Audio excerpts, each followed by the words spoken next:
welcome back to my channel. Today I'm going to be giving my non-spoiler review for Nick Cage's new movie, The Unbearable Weight of Massive Talent. Yeah, long title.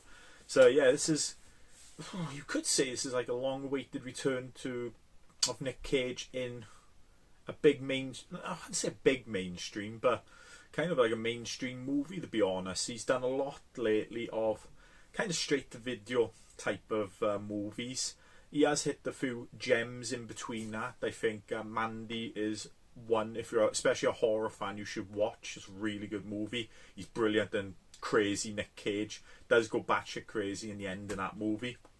And I've heard good things about Pig as well, which is supposed to be a really good movie. I haven't got around to watching that one yet, but he's hit a few gems. So yeah, this movie stars obviously Nick Cage, also Pedro Pascal, Tiffany Haddish, Neil Patrick Harris as well. It does have a few cameos here and there as well in the movie. It is, and it's pretty much like, it's like an exaggerated look at his life right now, I think, for the movie. So he's in a crossroads in his movie where I think it is exactly like his movie where he's just doing a lot of straight to videos and he wants that one big movie.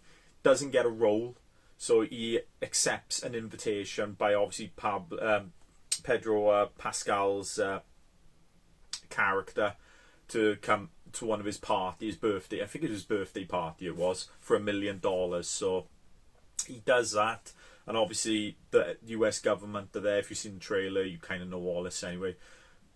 He's supposedly an arms dealer, so they use Nick Cage to try and find a kidnapped daughter of a presidential candidate in another country.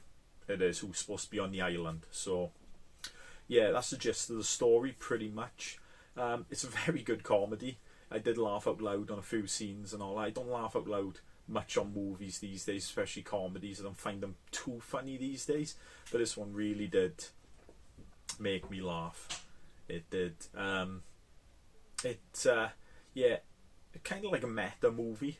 Obviously the other characters in it don't actually play his wife, his daughter, blah blah blah. It's pretty much just Nick Cage playing himself in it, and he's over the top like you've seen him in his other movies and all that. He really does play up that part of his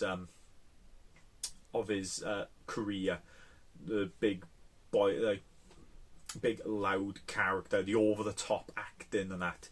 Is in there. There's loads of great scenes in here. There's a scene where they both, him and Pedro Pascal's character, take LSD.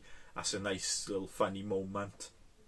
There's another one where he has to put cameras, or he has to hack or put cameras in a room and that, and someone's coming up and he puts like a drug on his hand that he's supposed to knock someone out, but he wipes it on himself.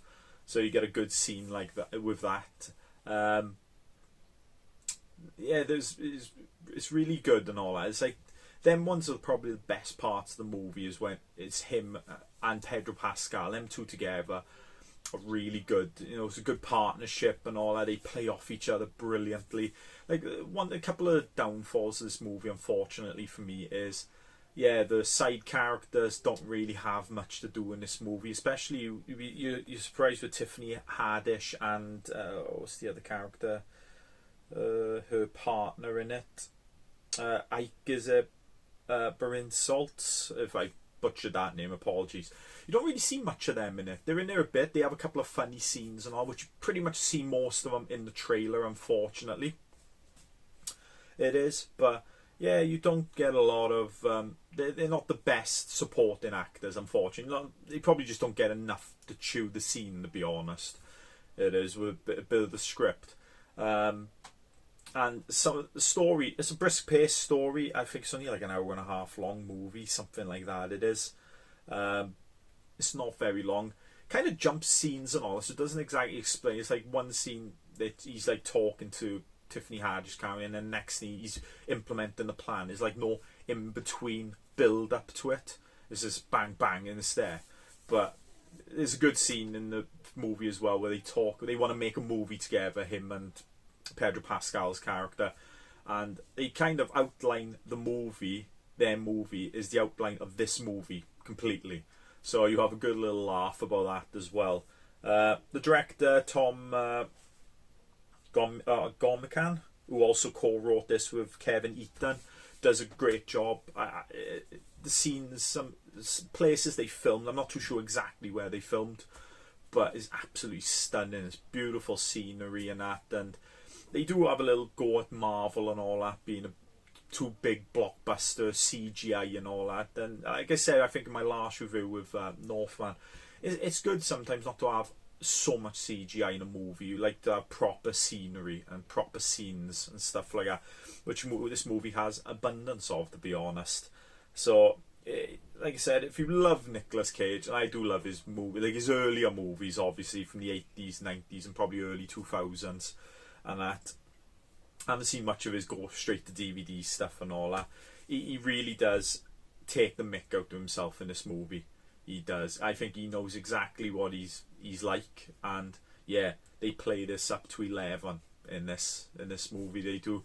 It is brilliant. You know, showcase most of his most famous movies like Face Off, Con Air, The Rock. Do mention Mandy in it as well. They do. It was just surprising. Glad they mentioned that in the movie as well. But yeah, overall, I give this movie a good 8 out of 10. It was a very good comedy. I really can't wait to watch it again. I'll probably get it on Steelbook. Probably there is a Steelbook on pre-order. It is, but like I said, the only two negatives for the movie for me is characters. The supporting characters are not brilliant, unfortunately, are not best written brilliantly, and yeah, the story, the pace of the story could have been a bit better, again, point to point. But overall, yeah, great movie. Definitely recommend watching it. I don't know whether you'll go to the cinema to see it, or you'll probably wait to watch it on streaming. It's probably the best bet, to be honest. But yeah, definitely recommend watching it. If you like this video, give it a thumbs up, leave a comment below, and else if you'd like to see more videos like this, please subscribe to my channel, and I'll see you next time.